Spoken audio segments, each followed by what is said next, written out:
Vous l'avez élevé, vous vous en êtes occupé. Vous avez sacrifié votre jeunesse, vos rêves, parfois même votre santé mentale, pour qu'il ait tout ce que vous n'avez pas eu. Et pendant des années, cela semblait suffisant, jusqu'au jour où cela n'a plus été le cas. Sans avertissement, sans véritable explication, il a simplement commencé à s'éloigner. D'abord, ses visites se sont espacées, puis ses appels sont devenus plus courts, plus formels, plus vides, jusqu'à ce que, finalement, le téléphone cesse de sonner. Et vous êtes resté là, seul avec vos questions, vous reprochant des erreurs que vous n'aviez peut-être même pas commises. Freud a passé des années à étudier un phénomène particulier de l'esprit humain, notre tendance inexplicable à revenir encore et encore aux situations qui nous font le plus de mal. Il a appelé cela la compulsion de répétition. Et il n'y a peut-être pas d'exemple plus douloureux que celui qui se produit lorsque cet enfant qui vous a abandonné frappe à nouveau à votre porte, des années plus tard, avec un sourire sur le visage et une excuse au bout de la langue. Car voici la vérité que personne n'ose dire à voix haute. Quand il revient, c'est rarement parce qu'il vous a manqué, c'est parce qu'il avait besoin de vous. Et le plus dévastateur, c'est que vous le savez déjà. Au fond de vous, dans une partie de vous que vous préférez ne pas visiter, vous percevez la différence entre « Maman, tu m'as tellement manqué » et « Maman, j'ai besoin de te demander quelque chose ». Mais reconnaître cette différence signifie accepter quelque chose d'insupportable, que vous avez été utile, pas aimé, présente mais pas indispensable. Et qui peut vivre avec ça? Ce que je vais vous montrer aujourd'hui ne concerne pas la vengeance, ni le fait de fermer des portes par orgueil blessé. Il s'agit de quelque chose de beaucoup plus profond et nécessaire. Apprendre à différencier l'amour sincère de la commodité émotionnelle. Freud vous donnerait la permission de faire ce que personne ne vous a autorisé à faire jusqu'à présent, dire non sans culpabilité. Car il existe 7 situations spécifiques qui révèlent, sans l'ombre d'un doute, que ce retour n'est pas une réconciliation. C'est de la manipulation déguisée en affection. Et reconnaître cela ne fait pas de vous une mauvaise mère. Cela vous rend, enfin, lucide. La première chose que vous devez comprendre, c'est pourquoi ce moment est si paralysant. Pourquoi même après avoir ressenti pendant des années la douleur de l'abandon, même après vous être juré de ne plus jamais tomber dans ce piège, vous hésitez encore? Pourquoi sa simple présence à votre porte désarme toutes vos défenses, comme si les années de silence n'avaient jamais existé? Freud expliquerait cela par un concept qu'il a observé chez ses patients les plus souffrants, le surmoi tyrannique. Vous savez, cette voix dans votre tête qui vous accuse sans cesse, celle qui dit qu'une bonne mère n'abandonne jamais, qu'une bonne mère pardonne toujours, qu'une bonne mère est toujours disponible, quoi qu'il arrive. Cette voix n'est pas votre bonté. C'est une prison interne construite par des attentes sociales qui n'ont jamais tenu compte de votre douleur. Parce que la société vous a appris que l'amour d'une mère est inconditionnel, et bien sûr, il l'est. Vous aimeriez votre enfant même s'il ne revenait jamais, même s'il ne vous appelait jamais, même s'il vous oubliait complètement. Mais c'est là que réside le piège cruel. L'amour inconditionnel ne signifie pas une porte ouverte à de nouveaux abus. L'amour inconditionnel ne vous oblige pas à accepter des miettes et à faire semblant que c'est un festin. Vous pouvez aimer quelqu'un de loin, sans mettre votre paix en danger. Mais personne ne vous l'a dit. Personne ne vous en a donné la permission. Alors, quand il réapparaît, tu ne ressens pas seulement de l'espoir, tu ressens de la terreur d'être à nouveau naïve, la terreur que, si tu poses trop de questions, ils disparaissent à nouveau. Et surtout, la terreur qu'au fond, tu ne mérites peut-être rien de mieux que cela. Freud appellerait cette configuration mentale du masochisme moral, l'incapacité perturbante de croire que tu mérites d'être traité avec dignité. Réfléchissez avec moi. Combien de fois au cours de ces années d'abandon, vous êtes-vous demandé ce que vous aviez fait de mal?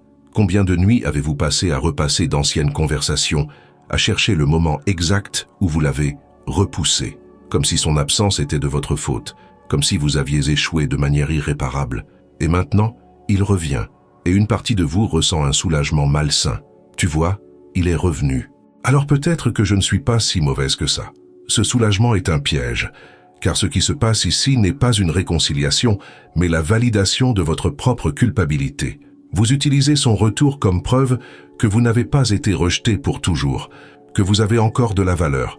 Mais attendez un peu, si vous aviez besoin qu'il revienne pour vous sentir valorisé, alors vous avez remis votre valeur entre les mains de celui qui vous a dévalorisé. Et cela, vous dirait Freud, est la recette parfaite pour être à nouveau blessé, Car voici ce que personne ne dit. Quand quelqu'un vous abandonne puis revient, le pouvoir dans la relation a changé pour toujours. Maintenant, il sait que vous acceptez d'être quitté. Il sait que peu importe le temps qui passe, peu importe la douleur qu'il vous cause, vous serez là quand il aura besoin de vous. Et cela ne crée pas de gratitude. Cela crée un schéma. Un schéma où vous êtes toujours disponible, toujours en attente, toujours prête à accepter, tandis qu'il est toujours aux commandes, décidant quand il arrive et quand il part.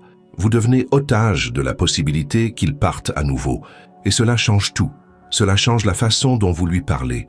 Cela change la façon dont vous exprimez vos besoins, ou plutôt, dont vous cachez vos besoins, pour ne pas le déranger. Cela change même la façon dont vous vous sentez.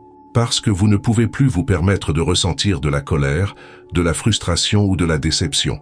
Vous devez être compréhensive, vous devez être patiente, vous devez être la mère parfaite qu'il n'a jamais eu besoin d'être le fils parfait. Mais voici ce que Freud vous dirait, avec cette franchise brutale que seul un étranger peut avoir. Vous négociez avec la mauvaise personne. Vous implorez la validation de celui qui vous a invalidé. Vous recherchez l'amour de celui qui vous a abandonné. Et ce retour qui ressemble à une seconde chance n'est peut-être que la continuation du même cycle. Parce que s'il est revenu, vous devez poser une question que personne ne veut poser. Pourquoi maintenant? Qu'est-ce qui a changé? Pas dans sa vie. Vous savez déjà qu'il a traversé des transitions, des difficultés, qu'il a mûri. Qu'est-ce qui a changé dans votre vie? Êtes-vous tombé malade? Avez-vous pris votre retraite? Avez-vous enfin remboursé cette maison qu'il a toujours trouvée belle? Avez-vous reçu un héritage? Car il y a une différence brutale entre « tu m'as manqué et j'avais besoin de te voir » et « j'ai réalisé que tu pouvais m'être utile maintenant ».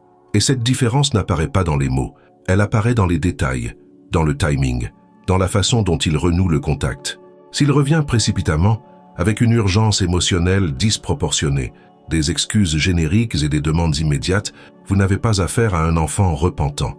Vous avez affaire à quelqu'un qui a besoin de quelque chose et qui a découvert que les mères sont plus faciles à convaincre que les banques, les amis ou les conjoints. Freud a étudié en profondeur ce qu'il a appelé l'amour anaclitique, c'est-à-dire l'amour qui n'existe que tant que l'autre nous sert, nous soutient, résout nos problèmes. Les bébés aiment ainsi, car ils dépendent totalement de leur mère pour survivre. Mais les adultes qui aiment ainsi, qui n'apparaissent que lorsqu'ils ont besoin de soutien et disparaissent lorsqu'ils vont bien, sont prisonniers d'une infantilisation émotionnelle dangereuse. Et vous, en acceptant ce type d'amour comme s'il était suffisant, vous enseignez que votre fonction est de servir et non d'être aimé. Ce qui fait mal, ce n'est pas seulement l'absence, c'est la brutalité de la réalité. Vous n'avez d'importance que lorsque cela est pratique. Et maintenant, il est là, devant vous, peut-être même les larmes aux yeux, vous disant tout ce que vous avez toujours voulu entendre. Et vous voulez y croire. Mon Dieu, comme vous voulez y croire. Parce que l'alternative est d'accepter que vous avez été abandonné, utilisé, et que vous êtes maintenant manipulé. Et qui a la force d'accepter cela? Alors vous faites ce que l'esprit humain fait toujours, lorsque la vérité est insupportable. Vous négociez avec la réalité. Vous trouvez des justifications. Vous atténuez la douleur. Vous transformez l'abandon en « il était confus ». Vous transformez des années de silence en « il avait besoin d'espace ». Vous transformez la manipulation en « il a enfin mûri ». Et vous construisez une version acceptable des faits, une version qui vous permet d'ouvrir la porte sans avoir l'impression de vous trahir. Mais au fond, dans une partie de vous qui est encore lucide, vous savez, vous avez toujours su. Et c'est exactement pour cela que, lorsqu'il apparaît, vous ne ressentez pas seulement du soulagement. Vous ressentez également une fatigue profonde, ancestrale, celle de quelqu'un qui a déjà vécu cette histoire et qui sait comment elle se termine. Mais avant d'ouvrir cette porte pour de bon, avant de pardonner sans poser de questions, avant d'accepter des excuses qui semblent belles mais n'expliquent rien, vous devez comprendre une chose. Le pardon n'est pas l'amnésie. La réconciliation n'est pas la capitulation. Et le véritable amour ne vous demande jamais d'ignorer votre propre douleur pour accueillir celui qui vous l'a causée. Freud a passé une grande partie de sa carrière à essayer de comprendre pourquoi des personnes intelligentes, sensibles et lucides font des choix qui vont clairement les blesser à nouveau. Et il est arrivé à une conclusion troublante, parce que l'esprit humain préfère une illusion connue à une vérité insupportable. Il est plus facile de croire que, cette fois-ci, ce sera différent, que d'accepter le fait que certaines personnes ne sont tout simplement pas capables de nous aimer comme nous en avons besoin. Alors vous construisez un récit interne qui justifie tout. Il était confus. Il traversait une période difficile. Il avait besoin de se retrouver. Et tout cela est peut-être vrai. Mais la question que vous ne voulez pas vous poser est « Et vous ? N'avez-vous pas traversé des moments difficiles toute seule ? N'aviez-vous pas besoin de lui quand vous êtes tombé malade, quand vous avez perdu quelqu'un, quand votre monde s'est effondré et que vous n'aviez personne pour vous soutenir ? Où était-il quand vous aviez besoin d'un fils et non quand il avait besoin d'une mère ? Car voici la symétrie dont personne ne parle. Vous avez été disponible toute votre vie. Dans les premières années, les années difficiles, les années où il ne savait même pas lasser ses chaussures, et il vous a abandonné juste au moment où vous avez commencé à avoir besoin de lui à nouveau. Quand les rides sont apparues, quand votre santé s'est fragilisée, quand la solitude a commencé à peser, il n'était pas là. Et maintenant, il revient, non pas pour prendre soin de vous, mais pour vous demander de prendre soin de lui, une fois de plus. Il y a une scène que Freud décrirait comme « le retour du refoulé », ce moment où la vérité que vous avez enfouie refait surface de manière indéniable. Cela se produit lorsque votre fils, au milieu d'une conversation émouvante sur le fait que vous lui avez manqué, lâche soudainement « Ah maman, j'allais t'appeler l'autre jour, mais je me suis souvenu que tu devais être occupée avec ta retraite. » Ou « J'ai vu que tu avais vendu l'ancien appartement, ça a dû te rapporter pas mal d'argent, non ?» Vous vous figez, parce qu'à ce moment-là, tout prend sens. Il n'est pas revenu parce qu'il a mûri. Il est revenu parce que vous avez maintenant quelque chose qu'il veut, que ce soit de l'argent, un héritage, un endroit où vivre, voire la possibilité d'alléger sa propre culpabilité vis-à-vis de sa famille ou de la société. Il ne vous a pas cherché quand vous n'aviez rien d'autre à offrir que de l'affection. Il vous a cherché quand vous êtes redevenu utile. Et le plus dévastateur, c'est que même en réalisant cela, vous pouvez avoir envie d'accepter quand même. Parce qu'une partie de vous pense « au moins il est revenu, au moins j'ai mon fils, même si c'est pour de mauvaises raisons, c'est mieux que rien ». Mais Freud vous dirait quelque chose de fondamental. Non, ce n'est pas mieux que rien, parce qu'accepter ce genre d'amour vous détruit de l'intérieur. Vous passerez le reste de vos jours à vous surveiller pour ne pas déplaire, pour ne pas le faire repartir, pour ne pas perdre la miette d'affection qu'il vous offre en échange de ce que vous lui donnez. Et ce n'est pas une vie. C'est une survie émotionnelle basée sur un chantage voilé. Parce qu'il n'a même pas besoin de menacer directement. La menace est implicite dans l'histoire. Il est déjà parti une fois. Vous savez qu'il peut repartir. Alors vous vous annulez. Vous acceptez l'inacceptable. Vous ravalez votre ressentiment et vous faites semblant que tout va bien. Pendant ce temps, il continue à vivre sans porter le poids réel de ce qu'il a fait, parce que vous l'avez protégé de cela. Il existe un concept freudien appelé « identification à l'agresseur », qui explique une dynamique cruelle. La victime, pour supporter les abus, commence à défendre l'agresseur. Pour supporter l'abandon, vous avez commencé à défendre votre fils. Il était stressé. Il a sa vie. Je n'étais pas parfaite non plus. Et vous continuez à le faire jusqu'à ce que toute la culpabilité retombe sur vous, tandis qu'il s'en tire indemne, libre de revenir quand bon lui semble, sans jamais avoir à réparer quoi que ce soit. Car les excuses génériques ne réparent rien. Désolé maman, je me suis éloigné. N'explique pas pourquoi il n'a pas répondu lorsque vous l'avez appelé 47 fois ce mois-là où vous étiez seul à l'hôpital. Désolé, j'étais occupé. Ne justifie pas pourquoi il a eu le temps de voyager avec ses amis, de poster des photos joyeuses, de se construire une vie entière, mais n'a pas eu 5 minutes pour t'appeler le jour de ton anniversaire. Freud te dirait que les excuses vides ne sont que des mots que la personne utilise pour se débarrasser de sa culpabilité sans faire le véritable travail de réparation. La réparation exige de la précision. Elle exige que la personne nomme exactement ce qu'elle a fait de mal, démontre qu'elle comprend la douleur qu'elle a causée et surtout change son comportement de manière cohérente et sans attendre quoi que ce soit en retour. Mais si son retour s'accompagne déjà de demandes, d'attentes, de conditions subtiles, alors ce n'est pas de la réparation, c'est de la négociation. Et vous n'êtes pas aimé, vous êtes à nouveau utilisé. Et la question la plus douloureuse de toutes est peut-être celle-ci. S'il vous manquait vraiment, pourquoi a-t-il attendu si longtemps? Pourquoi n'est-il pas revenu quand vous alliez bien, quand vous n'aviez besoin de rien, quand son retour aurait été purement motivé par l'amour? Pourquoi est-il revenu précisément maintenant, alors que vous avez quelque chose à offrir ou qu'il a besoin de quelque chose pour lui-même? Et c'est précisément là que Freud vous donnerait quelque chose de concret à quoi vous raccrocher. Car jusqu'à présent, vous luttez contre des sensations, des intuitions, des peurs vagues. Mais il existe des signes objectifs, des comportements spécifiques qui révèlent, sans l'ombre d'un doute, qu'un retour n'est pas de l'amour mais une stratégie. Il y a 7 situations qui, si vous les observez honnêtement, vous montreront la différence entre un enfant qui est revenu pour vous et un enfant qui est revenu pour lui. Le premier signe est le plus brutal. Il n'est revenu que lorsqu'il a appris votre retraite, votre héritage ou tout autre changement financier dans votre vie. Ce n'est pas une coïncidence, c'est un calcul. Vous avez passé des années sans nouvelles, et soudain, juste après la vente de cette maison, juste après avoir mentionné à un membre de la famille que vous aviez reçu une indemnité, juste après avoir pris votre retraite avec une somme raisonnable, il réapparaît. Pas immédiatement car cela serait trop évident, mais quelques semaines plus tard, avec une excuse émotionnelle bien préparée. Freud vous dirait que l'inconscient révèle toujours la vérité à travers le timing. L'esprit conscient peut mentir, mais le corps, les actions, le moment choisi pour agir, cela ne ment jamais. Si son retour coïncide avec une amélioration de votre situation financière, vous n'êtes pas face à un sentiment de nostalgie, vous êtes face à de l'opportunisme déguisé en regret. Le deuxième signe réside dans les mots qu'il choisit. Les excuses sont toujours génériques, jamais spécifiques. « Désolé maman, je me suis éloigné. Désolé, la vie est devenue trépidante. Désolé, j'étais confus. » Mais il ne dit jamais « Désolé de ne pas avoir répondu à tes appels quand tu étais à l'hôpital. » Il ne dit jamais « Désolé d'avoir passé Noël avec des amis pendant que tu étais seul. » Il ne nomme jamais ce qu'il a fait, car le nommer reviendrait à assumer une réelle responsabilité.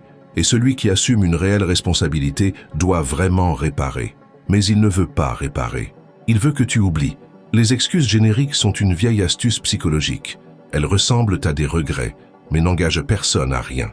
C'est comme s'excuser pour la situation sans admettre que c'est vous qui avez créé cette situation. Et le plus pervers, c'est que lorsque vous acceptez une excuse vide de sens, vous acceptez de faire comme si la douleur était également vague. Comme si vous aviez souffert de quelque chose d'abstrait, et non d'un abandon concret, répété, choisi. Le troisième signe est encore plus révélateur. Il parle beaucoup du bon passé, mais ignore complètement l'abandon. Toute la conversation tourne autour de « Tu te souviens quand on allait à cet endroit? Tu te souviens comme c'était bien quand j'étais petit? On a toujours été si proches, n'est-ce pas, maman ?» Il reconstruit une histoire qui n'a pas existé, ou plutôt qui n'a existé que jusqu'au moment où il a décidé de la quitter. Freud appellerait cela du révisionnisme psychique. L'esprit réécrit le passé pour protéger l'ego. Mais dans son cas, il ne s'agit pas seulement de protection. C'est de la manipulation. Car en ne mettant en avant que les bons moments, il vous fait vous sentir coupable de vous souvenir des mauvais. Tu commences à douter de ta propre douleur. Est-ce que j'exagère? Est-ce que ce n'était pas si grave que ça? Et pendant que tu doutes, il continue à contrôler le récit. Il choisit ce qui est retenu et ce qui est effacé. Et ce qu'il efface, commodément, c'est tout ce qui pourrait le rendre responsable. Le quatrième signe est peut-être le plus douloureux de tous. Le retour s'accompagne déjà de demandes immédiates. Il ne revient pas pour reconstruire. Il revient parce qu'il en a besoin. Il n'y a pas cette période de rapprochement sincère, ces semaines ou ces mois où la personne veut simplement être proche, connaître votre vie actuelle, reconstruire l'intimité. Non, il arrive, et après quelques visites, il demande déjà de l'argent, suggère que vous l'aidiez pour quelque chose, ou propose même de prendre soin de vous. Ce qui, traduit, signifie vivre chez vous gratuitement ou avoir accès à vos ressources. Freud a observé que les personnes sincèrement repentantes agissent avec patience. Elles comprennent qu'elles ont brisé quelque chose et que la reconstruction prend du temps. Elles n'exigent rien, ne pressent personne, ne réclament rien. Mais les personnes qui reviennent par intérêt n'ont pas le temps de reconstruire. Elles sont pressées parce que leur intérêt a une date limite. Leur besoin est immédiat. Et vous qui avez attendu des années ce retour, vous vous retrouvez soudainement dans une course émotionnelle qui n'a aucun sens, à moins que vous ne réalisiez que ce retour n'a jamais été une question de reconnexion. Il s'agissait d'une transaction. Le cinquième signe est le renversement le plus pervers de tous. Il vous reproche de vous être éloigné. D'une manière ou d'une autre, au milieu de la conversation, vous entendrez quelque chose comme « Tu as toujours été très exigeante, maman » ou « Tu m'étouffais, j'avais besoin d'espace » ou encore « Si tu n'avais pas été blessé, nous ne nous serions pas autant éloignés ». Relisez cette dernière phrase. Il transforme son abandon en votre faute, comme si, en ressentant de la douleur, vous aviez causé l'éloignement, comme si la victime était coupable. C'est ce qu'on appelle le gaslighting, et Freud reconnaîtrait cela comme une projection, le mécanisme psychologique par lequel une personne projette sur l'autre la culpabilité qu'elle ne peut supporter en elle-même. Il ne supporte pas de porter le poids de ce qu'il a fait, alors il vous en fait porter le poids. Et ça marche. Parce que vous, qui vous culpabilisiez déjà depuis des années, vous avez maintenant sa confirmation. Tu vois, c'était bien ta faute. Et nous arrivons ici au point le plus délicat de toute cette histoire, car jusqu'à présent je vous ai montré les signes. Mais reconnaître les signes ne suffit pas si vous ne comprenez pas pourquoi vous continuez à les ignorer. Pourquoi, même en voyant tout cela, même en sentant que quelque chose ne va pas, vous voulez-vous toujours ouvrir cette porte? La réponse se trouve dans une partie de vous que Freud a passé des années à étudier, le narcissisme blessé. Pas le narcissisme au sens populaire, celui d'une personne arrogante ou égocentrique, mais le narcissisme primaire, cette partie profonde de la psyché qui a besoin de croire que nous sommes aimables, que nous comptons, que nous n'avons pas été jetés comme des déchets émotionnels. Lorsque votre fils vous a abandonné, il n'a pas seulement blessé vos sentiments, il a blessé votre identité, parce que vous avez construit toute votre vie autour de l'idée d'être une bonne mère. Et s'il vous a quitté, qu'est-ce que cela dit de vous? Alors quand il revient, ce n'est pas seulement lui qui revient, c'est la possibilité de restaurer votre image de soi brisée.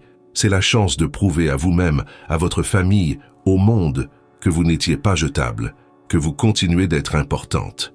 Et c'est pourquoi vous êtes prête à ignorer tous les signes, tous les drapeaux rouges, toute logique, parce que la douleur d'accepter que vous avez été utilisé est moindre que la douleur d'accepter que vous n'avez pas été aimé. Mais il y a une couche encore plus profonde à cela. Freud a découvert que souvent, nous nous attachons non pas à la personne réelle, mais à l'image que nous en avons créée. Vous n'essayez pas de récupérer l'enfant qui vous a abandonné. Vous essayez de récupérer l'enfant que vous imaginiez qu'il serait. Ce garçon que vous avez bercé dans vos bras et à qui vous avez murmuré des promesses d'amour éternel. Cet enfant dont vous rêviez qu'il prendrait soin de vous dans votre vieillesse, qu'il vous rendrait tout l'amour que vous lui avez donné. Mais cet enfant n'a jamais existé, ou n'a existé que dans votre imagination. Et accepter cela, c'est comme accepter que vous avez passé toute votre vie à aimer un fantôme. C'est comme se réveiller d'un rêve et réaliser que vous avez tout investi dans une personne qui n'a jamais eu l'intention de vous rendre l'appareil. Et ce n'est pas seulement douloureux, c'est dévastateur, parce que cela signifie que vous avez perdu du temps, de l'énergie, de l'amour, de l'espoir. Cela signifie que vous auriez pu utiliser tout cela pour construire une vie différente, avec des personnes qui vous apprécient vraiment. Freud vous dirait quelque chose qui va vous faire mal, mais qui peut vous libérer. Vous n'avez pas besoin de sa validation pour avoir de la valeur. Son amour ne définit pas votre valeur. Sa présence ne prouve pas que vous comptez. Vous comptez parce que vous existez, parce que vous avez pris soin, parce que vous avez aimé même quand vous n'étiez pas aimé en retour. Et accepter qu'il n'est pas capable de vous aimer comme vous le méritez ne vous diminue pas. Cela le diminue lui. Mais pour arriver à cette lucidité, vous devez faire quelque chose que personne ne vous a enseigné. Vous devez apprendre à différencier le pardon de la porte ouverte, parce que le pardon est interne. Le pardon consiste à libérer la colère qui vous empoisonne, à cesser d'attendre qu'il devienne quelqu'un qu'il n'est pas. Mais la porte ouverte concerne le comportement externe. Il s'agit de l'accès à votre vie, à votre paix, à votre espace émotionnel. Et ces deux choses ne doivent pas nécessairement aller de pair. Vous pouvez pardonner complètement à votre enfant, vous pouvez lui souhaiter d'être heureux, vous pouvez libérer tout ressentiment et quand même décider qu'il ne reviendra pas chez vous, qu'il n'aura plus un accès illimité à votre vie, qu'il ne pourra pas entrer et sortir quand il le souhaite, parce que pardonner, ce n'est pas oublier les limites. Pardonner, ce n'est pas se remettre en danger. Et surtout, pardonner ne signifie pas faire comme si rien ne s'était passé pour faciliter la vie de celui qui vous a blessé. Il existe une différence fondamentale entre la réconciliation et la capitulation. La réconciliation, c'est lorsque deux personnes se rencontrent à mi-chemin, après un véritable travail de réparation. La capitulation, c'est lorsque vous renoncez à tout ce que vous ressentez, à tout ce dont vous avez besoin pour garder l'autre près de vous. Et ce que font beaucoup de mères, comme l'aurait observé Freud, n'est pas de la réconciliation, mais une capitulation déguisée en amour inconditionnel. Freud a étudié des cas de patients qui passaient des années à répéter les mêmes erreurs relationnelles, revenant toujours vers les mêmes personnes qui leur faisaient du mal. Et il s'est rendu compte que ces personnes n'étaient pas masochistes, au sens où elles aimaient la douleur. Elles étaient prisonnières d'un fantasme inconscient, le fantasme que si elles supportaient encore une fois, si elles étaient encore un peu plus patientes, l'autre personne finirait par changer et deviendrait ce dont elles avaient toujours eu besoin. Mais voici la vérité que personne ne veut entendre. Les gens ne changent que lorsqu'ils le veulent, pas quand vous en avez besoin.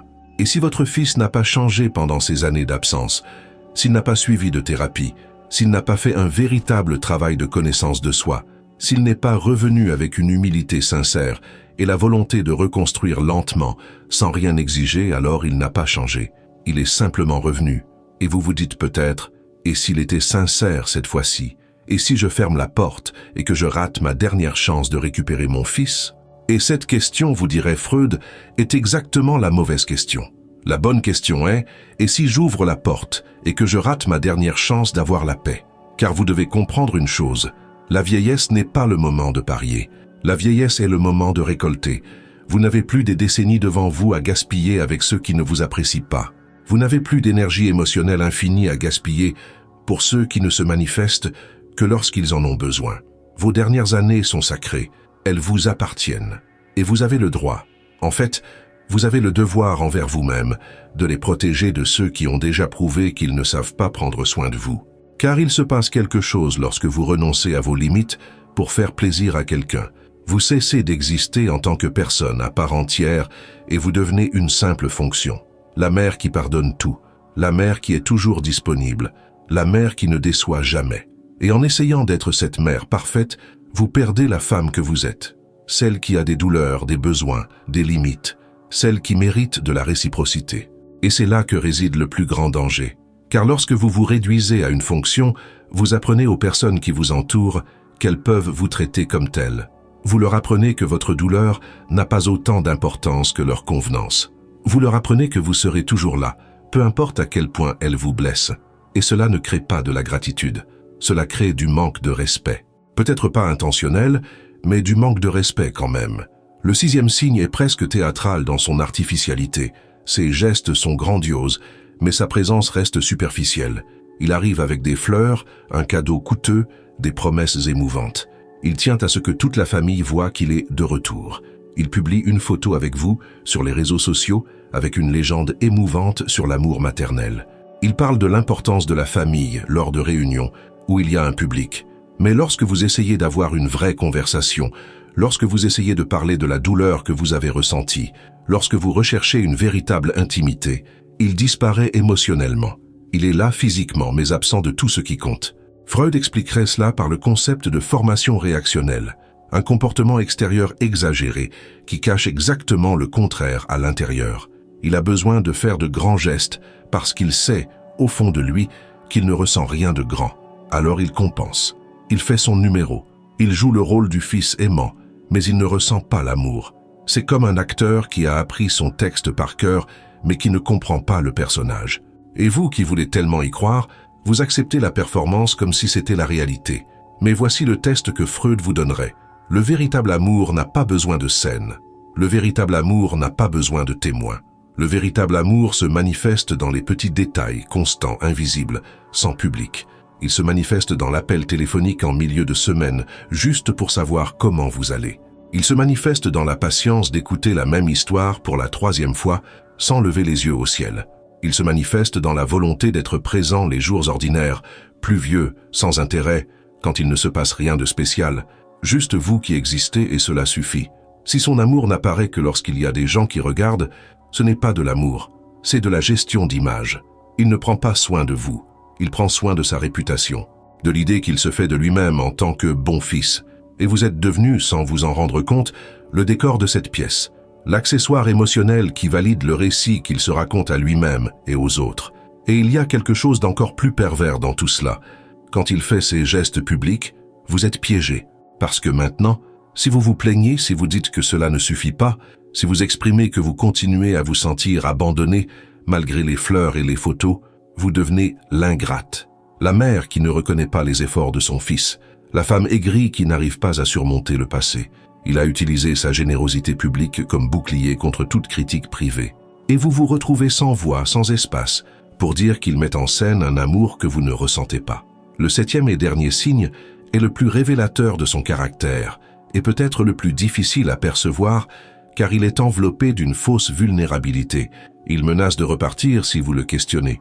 Il n'est pas nécessaire que ce soit une menace explicite. En fait, c'est rarement le cas. Elle peut être subtile, presque imperceptible. Vous posez une question plus directe.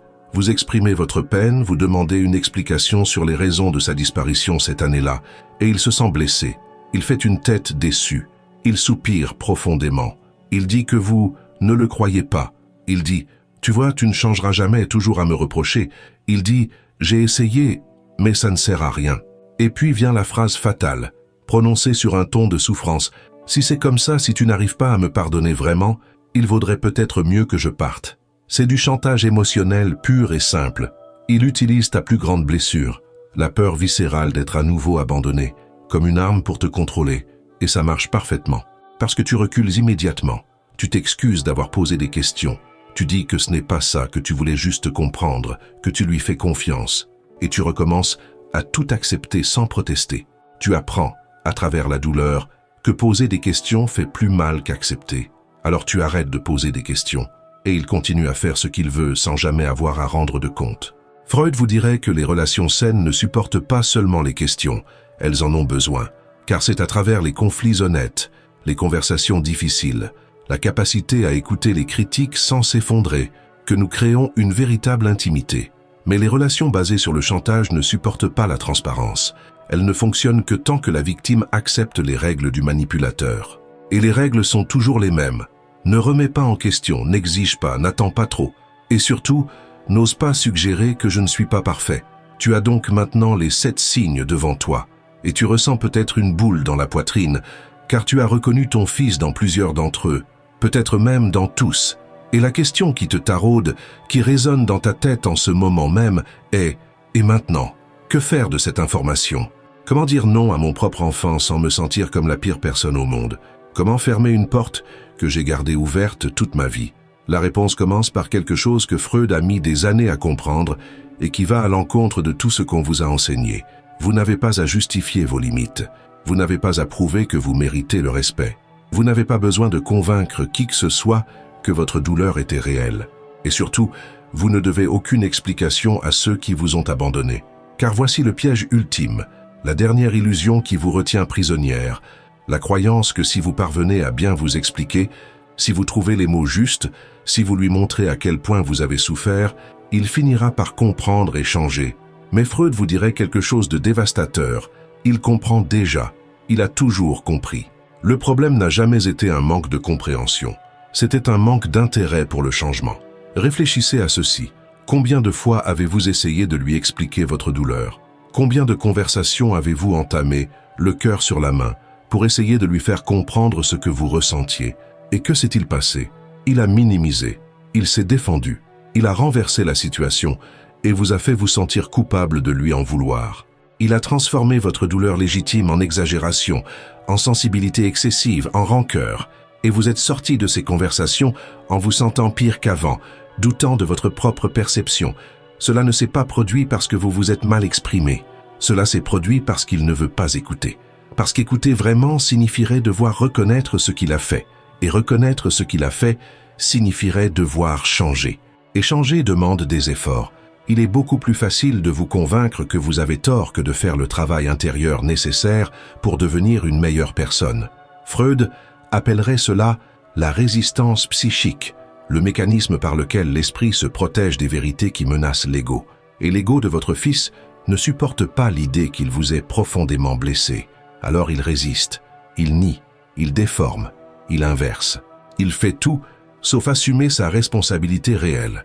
Et vous, croyant qu'une conversation de plus, une tentative de plus, une explication de plus finira par le convaincre, vous continuez à vous épuiser toute seule.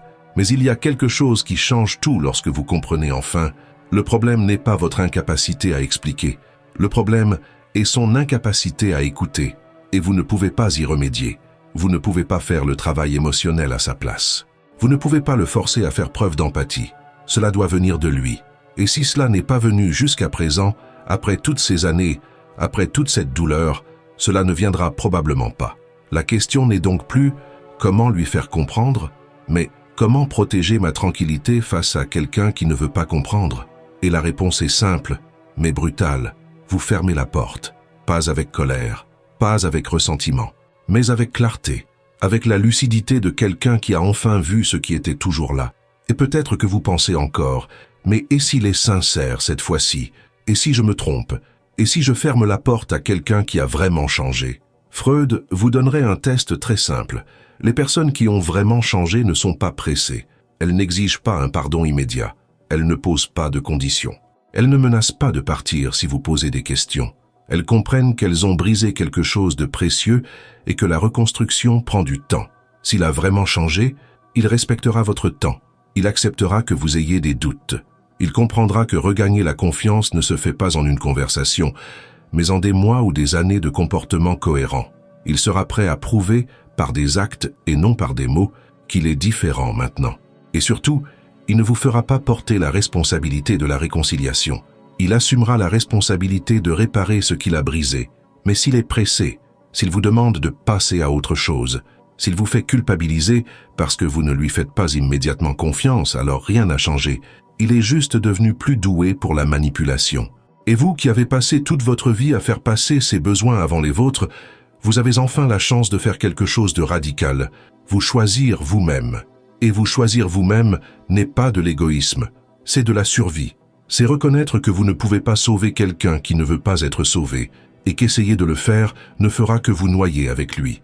Freud a consacré sa vie à aider les gens à se libérer de leurs prisons intérieures. Et la plus grande prison qu'il ait trouvée n'était pas faite de barreaux ou de chaînes, elle était faite de culpabilité. La culpabilité d'exister, la culpabilité d'avoir des besoins, la culpabilité de ne pas être à la hauteur, et surtout la culpabilité d'oser choisir sa propre paix. Mais voici la vérité libératrice. Vous ne choisissez pas entre votre fils et vous. Vous choisissez entre le fantasme de ce que vous vouliez qu'il soit et la réalité de ce qu'il est. Et accepter cette réalité, aussi douloureuse soit-elle, est le seul chemin vers la paix. Car tant que vous vivrez dans le fantasme, vous continuerez à souffrir chaque fois qu'il ne correspondra pas à l'image que vous avez créée. Mais lorsque vous acceptez qui il est vraiment, vous vous libérez de vos attentes. Et sans attente, il n'y a pas de déception, seulement de la clarté. La vieillesse, vous dirait Freud, n'est pas le moment de porter des fardeaux qui ne sont pas les vôtres. Vous en avez déjà porté trop. Vous vous êtes déjà trop sacrifié. Vous avez déjà trop renoncé à vous-même. Et maintenant, dans les années qui vous restent, vous avez le choix. Continuez à vivre pour plaire à ceux qui ne se sont jamais vraiment souciés de vous, ou enfin vivre pour vous-même. Construire une vie modeste, mais authentique. Avec peu de personnes, mais présente. Avec peu d'amour, mais un amour réel. Car il y a une chose que personne ne vous a dite à propos des relations authentiques. Elles ne font pas toujours mal. Elles ne vous épuisent pas. Elles n'exigent pas que vous soyez parfaite pour mériter de l'affection. Les personnes qui vous aiment vraiment vous acceptent fatiguée, irritée, imparfaite. Elles ne disparaissent pas quand vous en avez le plus besoin et ne reviennent pas quand vous allez bien. Elles restent.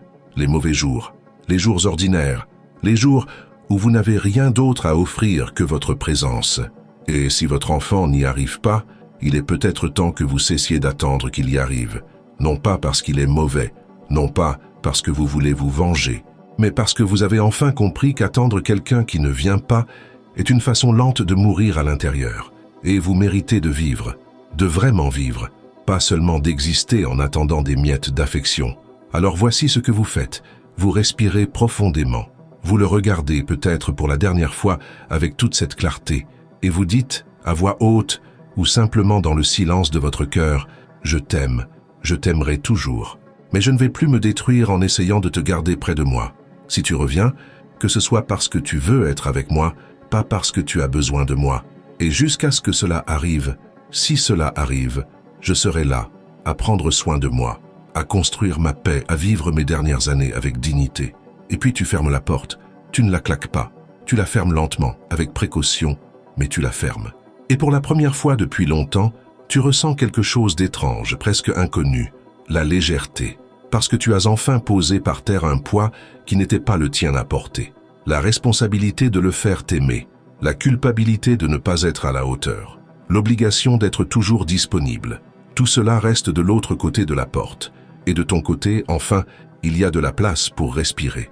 Tes enfants auront toujours une porte entrouverte dans ton cœur. Toujours. Parce qu'une mère reste toujours une mère.